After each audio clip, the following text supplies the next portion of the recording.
முருகா, பால் கொழுக்கட்டை கொண்டு வந்துருக்குற. நல்லா சாப்பிட்டு நான் கேட்குற வார்த்தையெல்லாம் அள்ளி அள்ளி கொடுங்க. இவ வேற வந்திருக்காளா? எப்போ பார்த்தாலும் பாயாசத்தை வைக்கிற, பால் கொழுக்கட்டையை வைக்கிற, நீ அன்புக்கு அளவே இல்லாமல் போச்சு. தாயே, வாரம் கூற கொடுத்துறேன் தாயே உனக்கு. இந்த பால் கொழுக்கட்டையை மட்டும் எனக்கு திங்க சொல்லாத.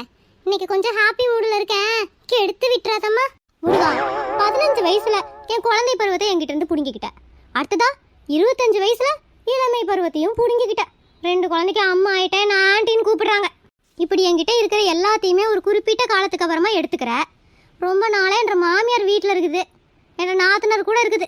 இதெல்லாம் உன் கண்ணுக்கு தெரியலையா முருகா? அடி பாவி, என்ன வரம் கேட்குறா இவ? ஏன் முருகா, எல்லா நல்ல விஷயமும் எனக்கு கொடுத்துருக்குற, ஆனால் ஏன் ஒரு கெட்ட விஷயத்த மட்டும் ரொம்ப நாளாக வச்சுக்கிட்டு இருக்கிற? என்ற மாமியார் தான் சொல்கிற. சீக்கிரமா எடுத்துக்கிட்டேனா நானும் ஜாலியாக இருப்பேன்ல. சரி சரி முருகா, உனக்கு தெரியாது இல்ல, எல்லாத்தையும் பார்த்து பண்ணு. முக்கியமாக இந்த கொழுக்கட்டையை சாப்பிட மறந்துடாத. பாவி மக என்ன வரம் கேட்குறா? பத்தாவதுக்கு என்னையும் பாவி ஆக்கிருவ போலயே.